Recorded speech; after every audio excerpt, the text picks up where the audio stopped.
आध्यात्म और धर्म की नगरी प्रयागराज में संगम किनारे इन दिनों लगा हुआ है आस्था का महामेला महाकुंभ। आपको बता दें, इस महाकुंभ मेले में पतित पावनी गंगा में आस्था की एक डुबकी लगाकर अपने पापों को धोने के लिए देश दुनिया के कोने कोने से आ रहे हैं करोड़ों श्रद्धालु। लेकिन इन्हीं लाखों करोड़ों श्रद्धालुओं में से तमाम ऐसे भी लोग हैं जो अब जीवन मरण के बंधन से मुक्ति यानी मोक्ष की कामना के लिए संगम की रेती पर कर रहे हैं 1 महीने का कल्पवास। कल्पवास यानी घर गृहस्थी और जीवन संसार की चिंताओं को छोड़कर सिर्फ और सिर्फ ईश्वर की आराधना और मुक्ति के देवता यानी भगवान विष्णु की शरण में पहुंचने की लालसा। कल्पवास का फल जितना पुण्यदायी होता है, उसके नियम उतने ही कठिन होते हैं। आइए सबसे पहले हम आपको बता दें कि कल्पवास होता क्या है। तो धार्मिक मान्यताओं के अनुसार सूर्य जब मकर राशि में प्रवेश करते हैं तो प्रयागराज में शुरू होने वाले कल्पवास में एक कल्प का पुण्य मिलता है। शास्त्रों में कल्प का अर्थ ब्रह्मा जी का एक दिन बताया गया है। कल्पवास का महत्व रामचरितमानस और महाभारत जैसे कई धार्मिक ग्रंथों में भी मिलता है। 1 महीने तक चलने वाले कल्पवास के दौरान कल्पवासी को जमीन पर सोना पड़ता है। इस दौरान एक समय का आहार या निराहार भी रहते हैं। कल्पवास करने वाले व्यक्ति को 3 समय गंगा स्नान भी करना पड़ता है। महाभारत के अनुसार 100 साल तक बिना अन्न ग्रहण किए तपस्या करने का जो फल है, माघ के महीने में कल्पवास करने से वो फल प्राप्त हो जाता है। यही कारण है कि महाकुंभ मेले या प्रयागराज के संगम पर लगने वाले माघ मेले में देश भर से कोने कोने से लाखों श्रद्धालु यहाँ कल्पवास करने के लिए पहुँचते हैं।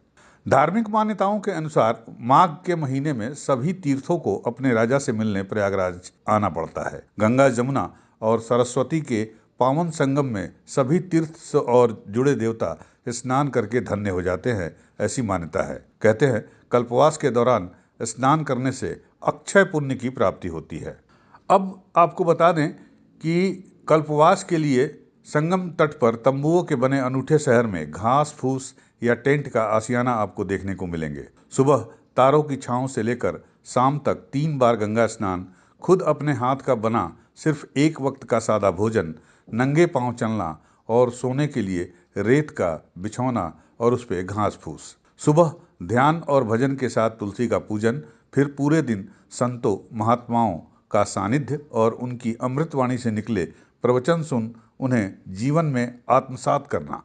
धन, ऐश्वर्य और अहम समेत हर तरह के सांसारिक मोह माया का त्याग और संयमित जीवन शैली।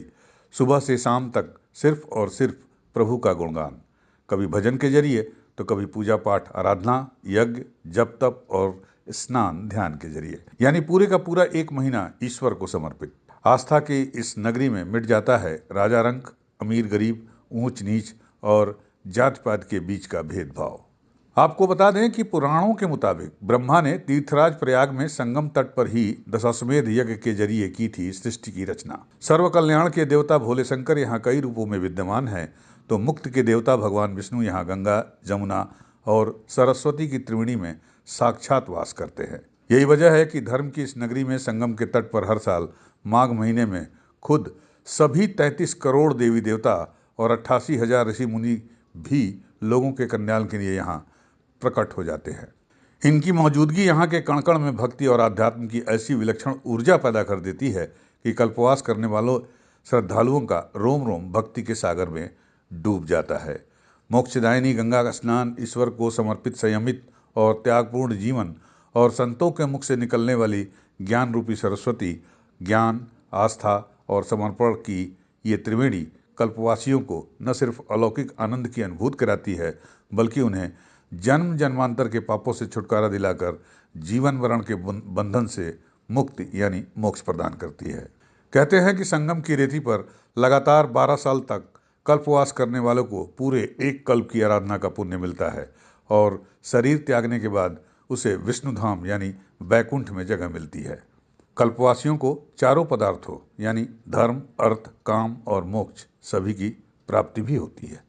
जो आप लोग 1 महीने तक कल्पवास करते हैं, उसका क्या महत्व होता है और कैसे क्या प्रक्रिया की जाती है? इसका महत्व ये है कि हम भगवान को प्रसन्न करने के लिए ये करते हैं और मुक्ति प्राप्त करने के लिए, मोक्ष प्राप्त करने के लिए। हमारे शास्त्रों में लिखा हुआ है कि जो कल्पवास करता है उसको मोक्ष प्राप्त होता है। जैसे कि कहा जाता है ना 84 लाख योनि में हम भटकते हैं, तो उस 84 लाख में दोबारा न जाना पड़े इसलिए हम कल्पवास करते हैं। दिन की क्या दिनचर्या क्या रहती है? दिनचर्या यह प्रातः काल सूर्योदय के पूर्व आप स्नान करिए उठ करके और वहां दीपदान करिए, सायंकाल फिर दीपदान करिए, दिन भर आप निराहार मतलब व्रत करिए, आप फास्ट आपका होगा और एक समय आपका भोजन होगा। फिर आप सायंकाल जाएंगे, फिर आप गंगा जी के स्थान पे फिर दीपक जलाएंगे। घर में आपकी अखंड ज्योति जलती है, टेंट में मतलब जहां आप रह रहे हैं अखंड ज्योति जलती है, भगवान के कलश की स्थापना है और यही हमारी दिनचर्या है। जब करिए, पूजा करिए, पाठ करिए, माला जप करिए, भगवान में पड़े रहते हैं।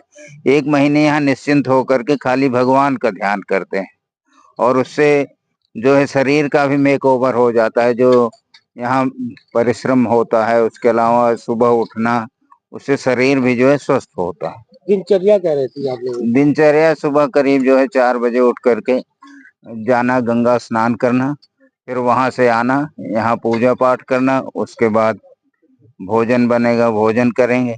फिर अभी प्रवचन नहीं हो रहा है, नहीं तो आसपास जब प्रवचन होता है तो प्रवचन सुनने जाते हैं। फिर शाम को आते हैं तो गंगा जी के किनारे दिया जलाना और पूजा पाठ करना, फिर रात को विश्राम करना, यही दिनचर्या है। तो एक महीने यूपी न्यूज़ 9 के लिए प्रयागराज से विमल श्रीवास्तव की खास रिपोर्ट।